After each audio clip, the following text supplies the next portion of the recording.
Welcome to the Reality Revolution. I'm your host, Brian Scott. Today, we're going to return to the wonderful world described in the Law of One. And I wanted to go back into the Law of One material and really discuss what the Law of One tells us about the shifting to the new earth. If you were fortunate enough to listen to previous episodes I did related to Dolores Cannon in her book, The Three Waves of Volunteers and the New Earth. In the Law of One material, it's discussing the same information, that there are wanderers that come from other planets and other places that are here to help us on this planet shift to a new earth. The Dolores Cannon material invokes multiple entities that she interviews. Dolores Cannon was a famous hypnotherapist that used quantum hypnosis technique to discuss information with her clients, and in the process would end up talking to beings that were either the incarnations of the individual or had entered into the hypnosis that had vast and deep knowledge about things that dealt with the Earth and its transition into a new planet. We've been talking about the new Earth in several episodes. It's related to a Mayan prophecy, but it's also discussed in the Dolores Cannon work, and it's discussed in the Law of One. If you don't know about the Law of One, check out some previous episodes where I try to do a summary of the Law of One. And more importantly, check out my interview with Jim McCarty. The Law of One is a set of channeled sessions that occurred between 1981 and 1984. There were 3 people involved, and through a complicated process, they would interview a highly multidimensional being known as Ra. This particular being, the way they interviewed it was very credible scientifically, and the information that came through was absolutely mind-blowing. I mean, when you look up into the stars, don't you wonder what's really going on? And this kind of unveils what the universe is all about. And it's very interesting that it's consistent with the Dolores Cannon material, as well as numerous other books and material that are continually talking about this. Now, Ra is supposedly a 6.5 density social memory complex that is conscious, coming from the planet Venus from 3 billion years ago, and you go through all of these different densities as you move up into densities, and we'll just talk about that. So what is happening on our planet now? What is this reality revolution that we talk about with the new Earth? And there's some amazing things talked about in the Dolores Cannon literature. But we also get a lot of information in the Law of One that's very interesting and help you to understand what may actually be going on right now. We may be going through this phase right now. And that material in the Dolores Cannon works would indicate that beings from all over the universe are looking at our planet because something unique is happening in our transition. So the first thing that you need to understand in the Law of One material is density. It's a word that's used a lot, but let's talk about what it means. A density, as it's described in that material, is one of 7 or 8, depending on the perspective, dimensions, levels, or cycles of evolution in an octave of experience. It is called a density because each successive level is more densely packed with light.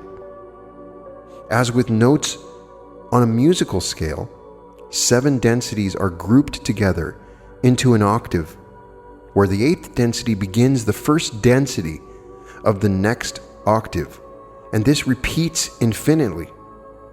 Each density represents a quantum vibrational spectrum, or portion of intelligent energy, constituting a fundamentally different level of reality and awareness for the constituents of that density. When we talk about parallel realities, we're talking about a completely different universe of reality. Designed by the Logos, every density of experience offers its own set of lessons and parameters that must be learned and understood in order to cross the threshold and graduate from one density to the next. Now, the Logos could be the sun, as it's described in the Law of One. Each density completes its cycle according to the predetermined clock-like rhythms of intelligent energy. Every density has 7 subdensities, and every subdensity has 7 sub-subdensities, and so on, infinitely. The core vibrations of the 7 densities, according to the raw material, have correspondence to the 7 true colors and the 7 energy centers. In the 16th session, Ra says the term density is what you would call mathematical one. The closest analogy is that of music, whereby after 7 notes on your Western type of scale, if you will, the 8th note begins a new octave. Within your great octave of existence, which we share with you, there are 7 octaves or densities. Within each density, there are 7 subdensities. Within each subdensity, 7 sub-subdensities, and so on infinitely. The 7 densities of our octaves. So let me describe what they are so you understand them. Understanding these 7 densities understands the transition that we're about to go through to this new earth. The first density, the cycle of awareness, associated with the red ray, the foundation for all that is to come, traversed largely in timelessness until space-time is realized. It consists of the elements of earth and wind and fire and water. And in the second density, the cycle of growth, and that's associated with the orange ray, the cycle of movement and striving toward the light. It consists of single-celled microscopic life at the lower end and to advanced animal and plant life on the upper end. The third density, that's the cycle of self-awareness, associated with yellow ray, the density of the choice, service to others or service to self. This is the important part that people are not talking about when they're talking about the new earth. If you want to transition to the new earth, it's collectively either service to self or service to others. Now, this material indicates that service to others is what is possible on this planet. The first of the activated spirit complex starts in this third density. It consists of humans, or as Ra calls them, mind, body, spirit complexes. The fourth density, that's what we're moving towards, and that is the cycle of love or understanding associated with the green ray. The fifth density is a cycle of light or wisdom associated with the blue ray.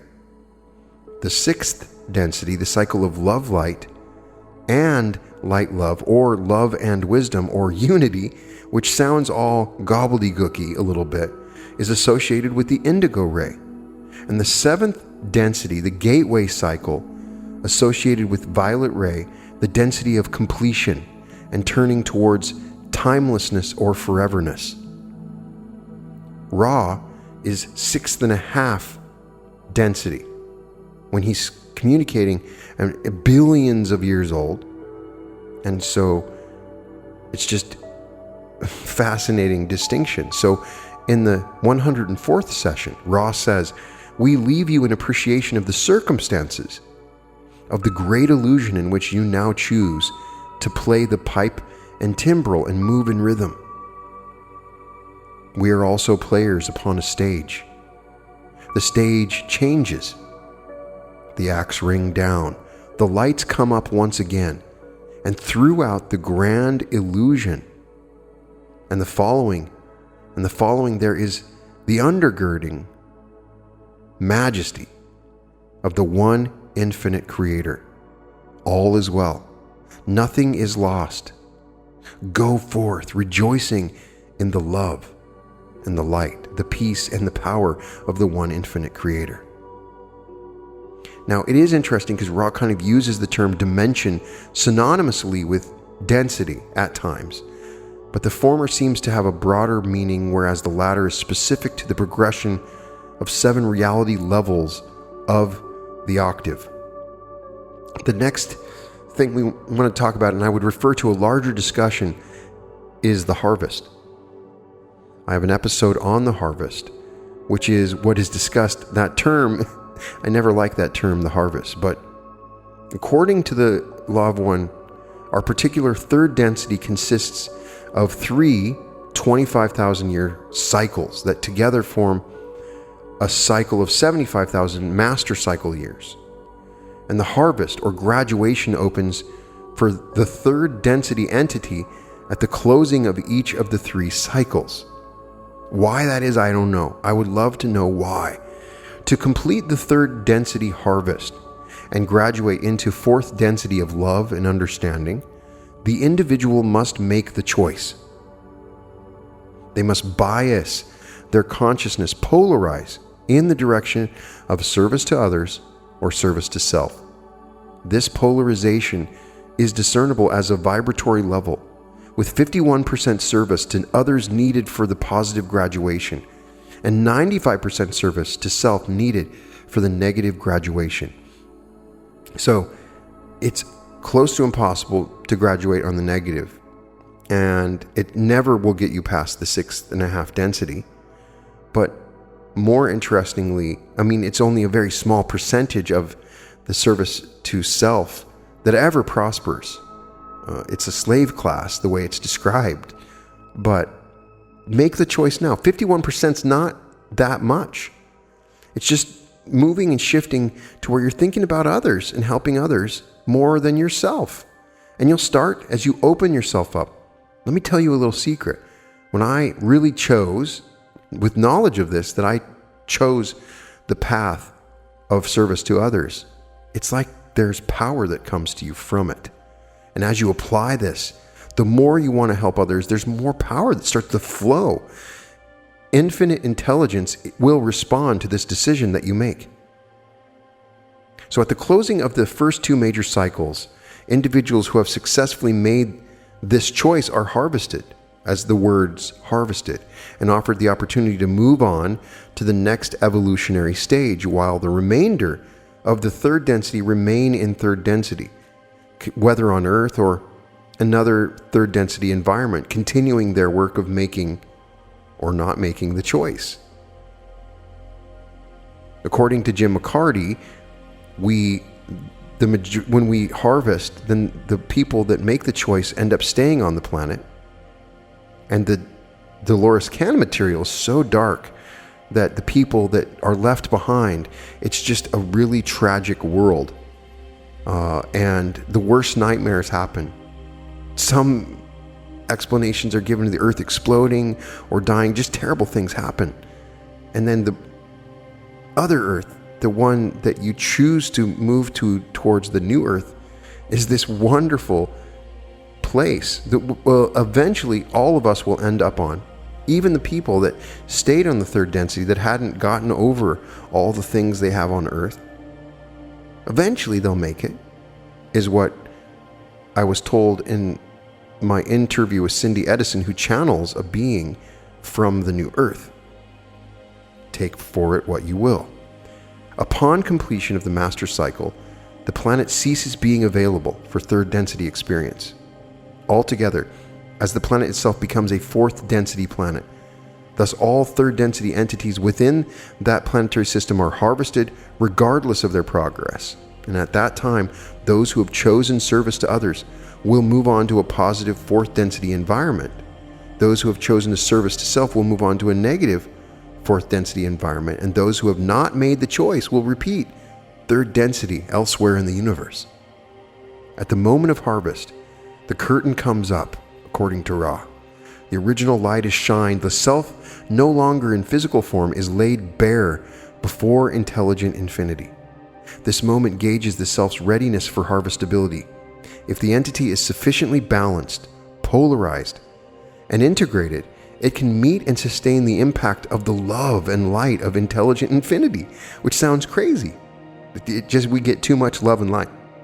And from there, the entity can rest in an environment most comfortable and appropriate for its progress, whether a return to third density for further opportunity to make the choice, or a graduation to fourth density. If you haven't made the choice, if you're stuck in your own routines and habits in your world, you're probably staying behind in this environment or another one among third density planetary harvest in the universe. And this is where it gets fascinating. They asked Ra about the universe and what it's like when there's these harvests to other new Earths. This is not the first time. This happens all the time. Approximately 10% are negative completely, so that is very rare. Approximately 60% are completely positive, and approximately 30% are mixed, with the vast majority in the mixed harvest being positive. In the event of mixed harvest, there is nearly always disharmony and therefore added catalyst, including in the form of what we on the planet call earth changes. Virtually everyone in the third density population will eventually graduate the third density and move forward through the scheduled mechanism of harvest at the closing of one of the cycles. However, those rare entities who are able to penetrate what Ra calls the 8th or intelligent infinity level may choose to move through harvest and leave the third density plane at any time of their choosing. In the 17th session, Don Elkins asks, people of this planet following any religion or no religion at all, or having no intellectual knowledge of the law of one or of anything at all, can still be harvested into the fourth density if they are of that vibration. Is that not correct? Ra says this is correct. However, you will find few who are harvestable, whose radiance does not cause others to be aware of their, what you might call, spirituality, the quality of the mind-body-spirit complex distortion. And thus, it is not particularly probable that an entity would be completely unknown to his immediate acquaintances as an unusually radiant personality, even were this individual not caught up in any of the distortions of your so-called religious systems. Another interesting thing we may need to go back is look at the Quo channelings. Quo is channeled right now by Jim McCarty, talking about the harvest, and some of them are pretty good, and I might come back to those. But what's going to happen, and what is this shift to fourth density on planet Earth? I mean, what does it mean for us on the planet Earth? So let's explore the basic concepts in relation to our sacred planet Earth. What does it mean? I mean, among them, the growth of the universe from galaxies to planets, how intelligent energy sets up a clock-like curriculum of evolution, and how our planet moves through its present transition into the next density, and the ways in which third density beings harmonically interact with the planet, share a planetary mind, and heal the planet during the birth of the new density of evolution. You must see the Earth, as you call it, as being 7 Earths, Ra says, in the 60-second session. Ra says there is a red, orange, yellow, and there will soon be a green color vibratory locus for fourth density entities, which they will call Earth. In the case of Venus, Jim McCarty explains that all of 38 million of Venetians were there at the time, and only 6 million ended up shifting to the new Venus. And so 32 million of the Venetians ended up having to shift to other planets to continue their third density cycle. But the reason they shifted is they became a social memory complex, which, as Jim McCarty explains, is when the Akashic record becomes conscious. And I think we're seeing that with channeled beings and a bunch of things. We remain individualized, but we have access to a social memory complex of the entire memories of every living soul ever on Earth. Imagine that. Ra describes what we would perceive as the progression of growth of the known universe in the 82nd session, saying, there is a center to infinity. From the center all spreads. Therefore, there are centers to the creation, to the galaxies, to star systems, to planetary systems, and to consciousness. In each case, you may see growth from the center outward. The way that all spreads from the center is through the action of intelligent energy. In other words, it is not infinity spreading per se, but intelligent infinity in manifestation, which was also known as intelligent energy, the love-light, light-love energy. That is, the entire creation is what Ra calls it, and it manifests or moves in a particular way. And this light of love was made to have certain characteristics, Ra says in the 13th session.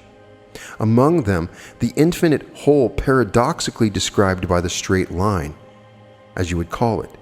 This paradox is responsible for the shape of the various physical illusion entities you call solar systems, galaxies and planets, all revolving and tending towards the lenticular. In that same session, Ra says the spiraling energy, which is the characteristic of what you call light, moves in straight line spiral, thus giving spirals an inevitable vector upwards to a more comprehensive beingness with regards to intelligent infinity. That straight line, which I don't understand, the spiraling movement of light, is what Ra calls the upward spiraling light, known by some earth traditions as prana. That spiraling light moves in a hierarchical pattern from larger to smaller as we envision things, on a small scale and a large scale. The process of the creation of stars and planets is from the larger in your illusion to the smaller. Thus the co-creator, the Logos, individualizing the galaxy, created energy patterns which then focused in multitudinous focuses, sub-logos, of further conscious awareness of intelligent infinity. Thus, the solar system or sub-logos of which you experience inhabitation is of its own patterns, Ra says, rhythms and so-called natural laws which are unique to itself. However, the progression is from the galaxy spiraling energy to the solar spiraling energy to the planetary spiraling energy to the experiential circumstances of spiraling energy, which begin the first density of awareness or consciousness of planetary entities. So each logoic tier in that hierarchical pattern that I just described uses intelligent energy within the parameters of the main logos. So in the 41st session, Ra says, in relation to the potentiated intelligent infinity, which makes use of intelligent energy, the sun body is the offspring, shall we say, of the galactic logos. The relationship is hierarchical in that the sub-logos or sun uses the intelligent energy in ways set forth by the logos or the galactic center, and uses its free will to co-create the, shall we say, full nuances of your densities as you experience them. So the galaxy gives its God power to the sun, and the sun goes about creating. So as Ra explains in the following quotes, this spiraling action mimics a three-dimensional clock face throughout the galactic environment, with intelligent energy portioned into precisely delineated regions, something akin to the hours on the clock face. And just as the hands of the clock turn inexorably and circularly from one region of the clock to the next, the start of a new hour signaling a new portion of experience, so too do solar systems circle around the center of the galaxy, moving through different quantum regions of intelligent energy. So, too do planets circle around their central star in their solar systems. Though because this movement has an upward vector, it is not circular movement but a spiraling movement through these bands of space. In the 9th session, Ra says, visualize, if you will, the particular energy which outward flowing and inward coagulating formed this tiny realm of the creation. Continue seeing the rhythm of this process. The living flow creates a rhythm which is as inevitable as one of your timepieces. Each of your planetary entities begin the first cycle when the energy nexus was able in that environment to support such mind-body experiences. Thus, each of your planetary entities is on a different cyclical schedule, as you might call it. The timing of these cycles is measurement equal to a portion of intelligent energy. So each planet is going through its own cycles of life, and we're in a different cycle. Ra says that this intelligent energy offers a type of clock. The cycles move as precisely as a clock strikes your hour. Thus, the gateway from intelligent energy to intelligent infinity becomes regardless of circumstance on the striking of the hour. Don Elkins asks Ra, is there a clock-like face, shall I say, associated with the entire major galaxy of many billions of stars, so that as it revolves, it carries all of these stars and planetary systems through transitions from density to density? Is this how it works? Ra says, you are perceptive. You may see a three-dimensional clock face or spiral of endlessness, which is planned by the Logos for this purpose. So the circling galaxy in itself is pulling the solar system through these densities where there is more light. And light is what we're using to create reality. So as we get more light helps us to create reality faster, and that's where we're being pulled into a region. So Ra is saying that there is electromagnetic or geomagnetic or geometric planetary energies. And our little planet inevitably moves through these different portions of intelligent energy or regions of space. And each region offers a new density of experience, a new quantum level of reality. When Earth cycled into the spiraling energy that supported first density, then first density began. The same was true for second and third densities. Our planet is now entering a new hour on that clock. The vibration of love and understanding. But before we speak of the fourth density, we focus for a moment on our energy fields. Ra describes the electromagnetic and metaphysical energy force fields of this planet as being geometrically precise and having magnetically determined points of entry, receiving cosmic and other streamings through these points, and being akin to the same fields and points of entry of the individual mind-body-spirit complexes or human beings. In one session, Ra says, imagine, if you will, the many force fields of the Earth in their geometrically precise web. Energies stream into the Earth planes, as you would call them, for magnetically determined points. The energy fields of the planet upon which you dwell and the holistic or cosmic distortions or streamings which enter the planetary aura.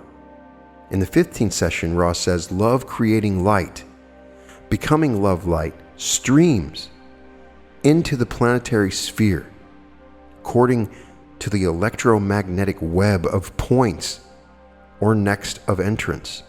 These streamings are then available to the individual who, like the planet, is a web of electromagnetic energy fields which points or nexi of entrance. It is correct that there is a correlation between the energy field of an entity of your nature and planetary bodies, Ra says. For all material is constructed by means of dynamic tension of the magnetic field. The lines of force in both cases may be seen to be much like the interweaving spirals of the braided hair. Thus positive and negative wind and interweave, forming geometric relationships in the energy fields of both persons, as you would call a mind-body-spirit complex and planets. Planetary mind then occurs in this process, and all third density entities living on a particular planet share what's called a planetary mind. This is visualized in the tree of mind, Ra's oft-used metaphor for the structure of the mind. Moving downward through the roots of the tree, one enters the deep mind of the unconscious, and the layers of deep mind progress downward from the individual unconscious to the racial mind, the planetary mind, the archetypal mind, the mind of our solar system, and the cosmic all-mind. The planetary mind, also called the Akashic record or the Akashic mind, is the collective conscience or consciousness of all racial minds and all entities on a planet. The planetary mind also includes consciousness of the planet itself. Don Elkins asks at one point, I made this analogy once before, but reiterate at this time to clarify my own thinking in seeing the planetary entity as somewhat of a single entity made up of billions of mind-body-spirit complexes. Is my viewpoint correct? Ra says that's correct. So the planet's material is quite confused due to society memory complexes embedded in its consciousness. Later they ask then, the planet which we talk upon here would be some form of sub-logos. Ra says, a planetary entity is so named only as logos if it is working in harmonic fashion with entities or mind-body complexes upon its surface or within its electromagnetic field. So when Ra says mind-body complexes, they appear to mean that it's not just a third density population that awakens the logoic consciousness of the planet, but the second density and perhaps even first density. Now, it is what I think a sort of birth of sentience on a planetary, symbiotically interacting with the planet that activates the planetary being as a logos. Here in this quote, Don Elkins asks for a brief history of all the planets in our solar system. Ra chooses to address only those planets that have had, presently have, or will have entities living on them. We shall give you a metaphysical description only of those planets upon which individual mind-body-spirit complexes have been, are, or shall be experienced. You may understand the other spheres to be part of the logos. Ra says, we shall give you a metaphysical description only of those planets upon which individual mind-body-spirit complexes have been, or shall be experienced. You may understand the other spheres to be part of the logos. We take the one known as Venus. This planetary sphere was one of rapid evolution. So it would seem only manifest entities from first density onward differentiates a planet from the logos.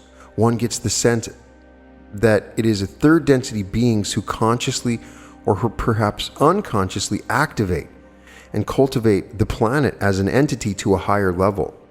That we are responsible for awakening the planet into a higher living being. So we have a relationship to the earth, and there's a mutually impactful, inextricable relationship of shared identity on the level of planetary consciousness with our planet, whether characterized by harmony or disharmony. And though many individual entities and groups and cultures in our history have enjoyed harmonious relationship with our earth, our overall collective history rings of repeated themes of strife and conflict and disharmony.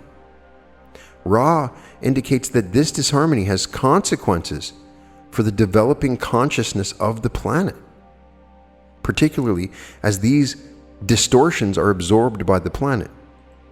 Ra explains it is only when the planetary sphere begins harmonically interacting with mind-body complexes, and more especially mind-body-spirit complexes, that the planetary sphere takes on distortions due to the thought complexes of entities interacting with the planetary entity. So this absorption of the thoughts and feelings and energies of humanity shows up as blockage and imbalance and misalignment in the planet's own energy field, much as it does in the individual energy field. And this causes the planet to be out of balance, both in its relationship with its own third density population and its positioning with regard to where it's at in the universe. Ross says rapid aging occurs upon this third density planet due to an ongoing imbalance of receptor web complex in the etheric portion of the energy field of this planet. The thought form distortions of your peoples have caused the energy streamings to enter the planet magnetic atmosphere. If you would so term this web of energy patterns in such a way that the proper streamings are not correctly imbued with balanced vibratory light love from the, shall we say, cosmic level of this octave of existence. Ra also says in a balanced individual, each energy center is balanced and functioning brightly and fully. The blockages of your planetary sphere cause some distortion of intelligent energy. The blockages of the mind-body-spirit complex further distort or unbalance this energy. There is one energy. It may be understood as love light or light love or intelligent energy. If an entity is not in harmony with its circumstances, it feels a burning within. The temperature of the physical vehicle does not yet rise. Only the heat or the temper or the tears, as we may describe this disharmony, Ra says. Ra explains, however, if an entity persists for a long period of your space-time in feeling this emotive heat and disharmony, the entire body complex will begin to resonate to this disharmony. And the disharmony will then show up as the cancer or other degenerative distortions from what you call health. When an entire planetary system of people and cultures repeatedly experiences disharmony on a great scale, the earth under the feet of these entities shall begin to resonate with this disharmony. Due to the nature of the physical vehicle, disharmony shows up as a blockage of growth or an uncontrolled growth, since the primary function of a mind-body-spirit complex's bodily complex is growth and maintenance. In the case of your planet, the purpose of the planet is the maintenance of orbit and the proper location or orientation with regards to other cosmic influences. In order to have this occurring properly, the interior of your sphere is hot in your physical terms. Thus, instead of uncontrolled growth, you begin to experience uncontrolled heat and its expansive consequences, which may be related to global warming. I don't know. Don Elkins then asks, it would seem to me the heating effect that takes place on the planet is analogous to a disease in the body and would have a root cause the same or analogous mental configuration. Is this correct? Ross says this is correct, except the spiritual configuration as well as mental biases of your people has been responsible for these distortions of the body complex of your planetary sphere. The planet's absorption of our disharmonious energies manifests in difficulties and tragedies, from premature aging to catastrophic weather patterns. This general energetic imbalance is that which Ross says many of the ancient pyramids were built to address. How incredible, though, that the planet absorbs and manifests the energies of collective human consciousness. Imagine earth sciences that studied the complex and profound interrelationship between human and planetary consciousness.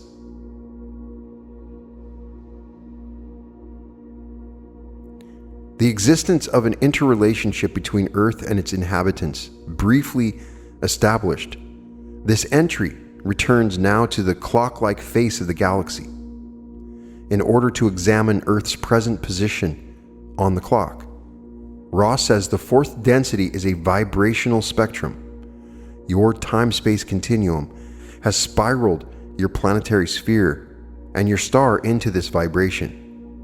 This will cause the planetary sphere itself to electromagnetically realign its vortices of reception of the instreaming of cosmic forces, expressing themselves as vibrational webs, so that the Earth will thus be fourth density magnetized, as you might call it.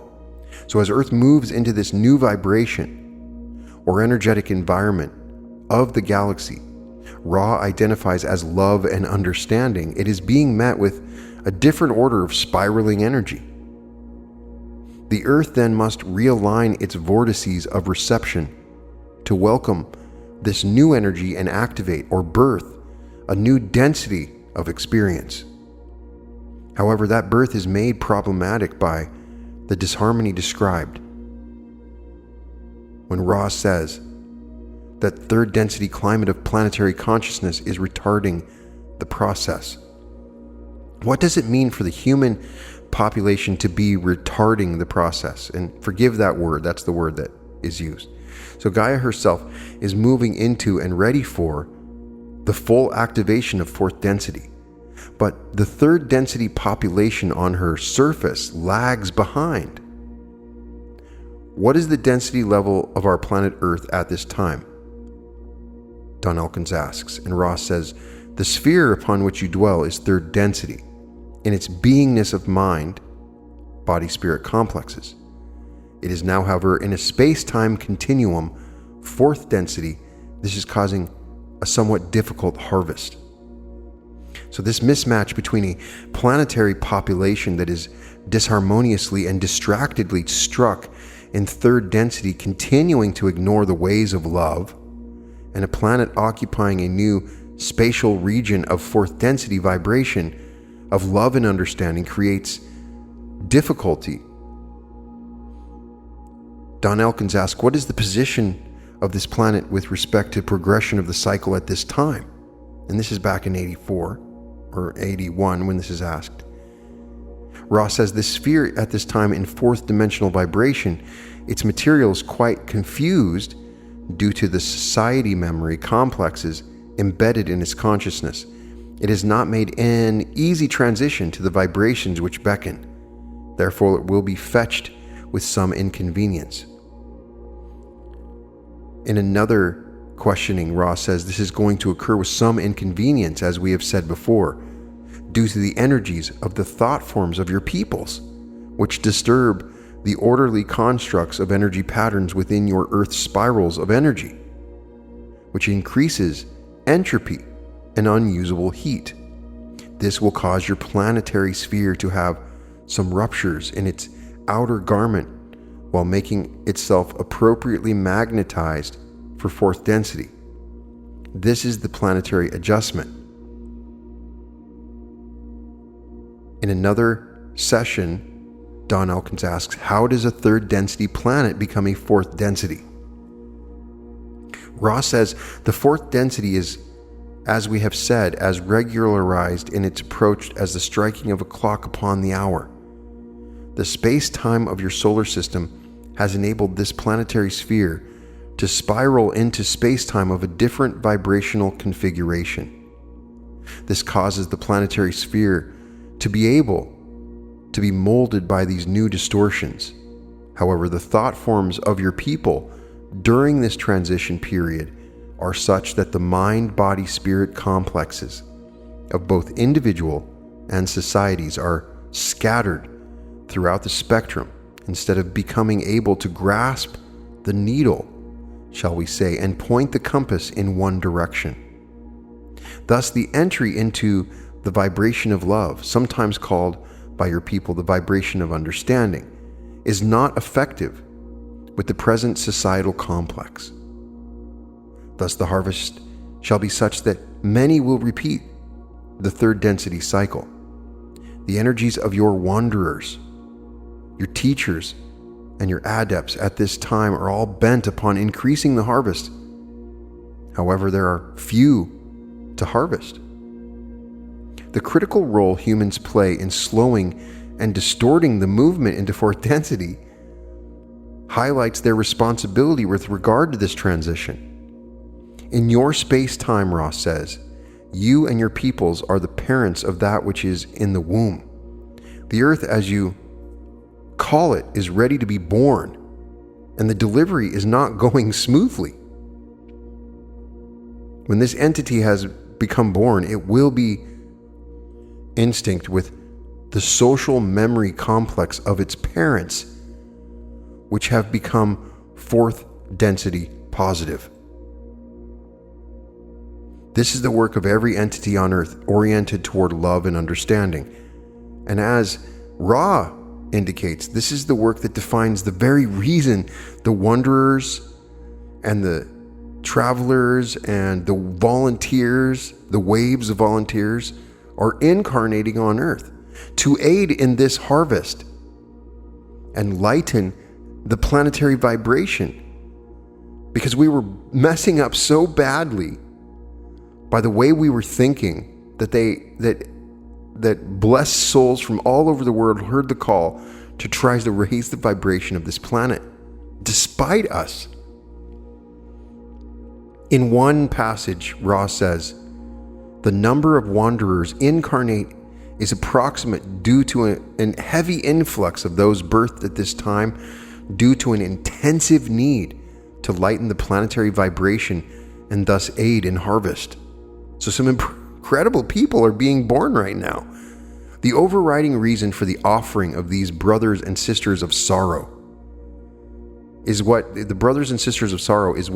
Ra calls the volunteers and the wanderers. In incarnative states, aka wanderers.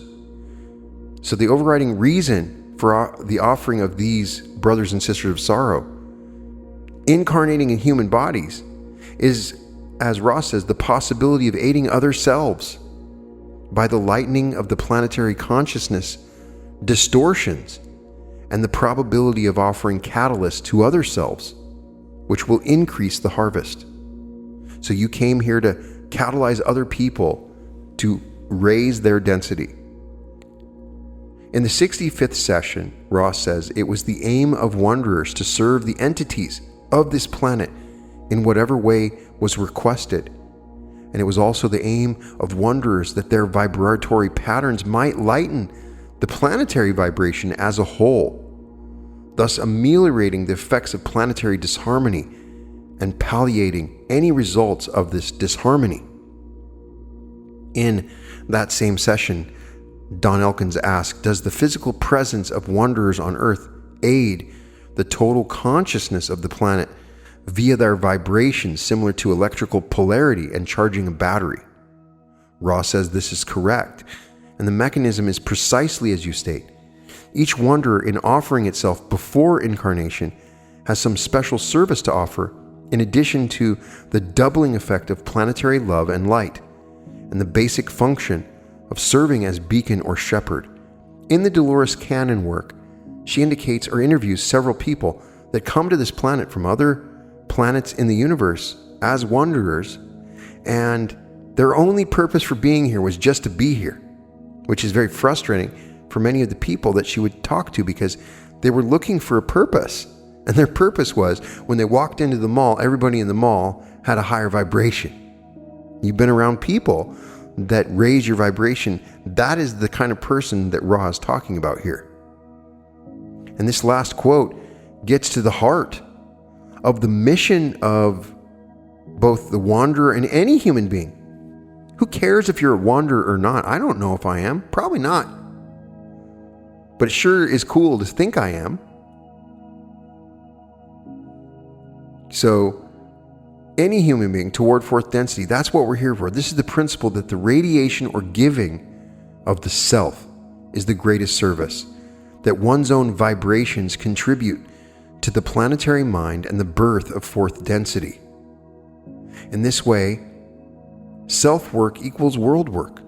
The more that the self can open the heart, exercise faith instead of fear, and direct its will towards serving others, the more the self becomes as the lighthouse in the darkness. And the greater the number of lighthouses, the greater the light. The wisdom enables the entity to approach, Ra says, its contributions to the planetary consciousness by the quality of its being, without regard to activity or behavior which expects results upon visible planets. Ra also says in the 71st session to aid the self in polarization towards love and light is to aid the planetary vibration. In the 49th session, Ra describes how an adept working through visualization can both lighten the planetary vibration and literally manifest forth density into our space-time experience. And that's why, as Jim McCarty says, that meditation is so important. Ra says visualization is the tool of the adept. When this ability has become crystallized in an adept, the adept may then do polarizing in consciousness without external action, which can affect the planetary consciousness, meaning you don't have to leave your house. Ra says this is the reason for existence of the so-called white magician. Only those wishing to pursue the conscious raising of planetary vibration will find visualization to be a particularly satisfying type of meditation. So that's interesting. We talk about visualizing all the time, everything. But Ra says it really, if you're not interested in raising the vibration, it won't be that helpful to pursue, which is interesting. Neville Goddard does talk about that in saying that your visualization needs to be attached with love. In another session, Don Elkins asks in the 50th session, can you tell me how the adept then, after being able to hold the image for several minutes, what he does then to affect planetary consciousness or increase polarity? I still don't quite understand about this. And Ross says, when the positive adept touches intelligent infinity from within, this is the most powerful of connections, for it is the connection of the whole mind-body-spirit complex, microcosm with the macrocosm. This connection enables the, shall we say, green ray true color in time-space to manifest in your space-time. In green ray thoughts are beings. In your illusion, this is normally not so. The adepts then become living channels for love and light and are able to channel this radiance directly into the planetary web of energy next. The ritual will always end by grounding of this energy in praise and thanksgiving, and the release of this energy into the planetary whole. Sounds like we might have a meditation coming soon where we will try to visualize for the planet, raising the vibration of the planet. So I'm particularly excited using what Ra explained right there. Whether an adept or not, we may all engage in planetary healing. You don't have to be super advanced at this. In the 26th session, Don Elkins asks, and then can you describe the mechanism of the planetary healing? Ra explains healing is a process of acceptance, forgiveness, and, if possible, restitution. The restitution not being available in time-space. There are many among your peoples now attempting restitution while in the physical. Don Elkins then asks, how do these people attempt this restitution in the physical? Ra says, these attempt feelings of love toward the planetary sphere and comfort and healing of the scars and imbalances of these actions. Now, there is one channeling from Quo, which is interesting. I think this one is from Carla, from 1997, that I found in Gary Bean's book. And it says, Quo says, each of you has the issues of all the world within you. This instrument is concerned for the peace of the world and prays for it often. And yet, if this instrument prayed for peace within itself, it would be the same prayer. Indeed, it is our humble opinion that the most efficient way to bring the world to peace is to learn peace within the self.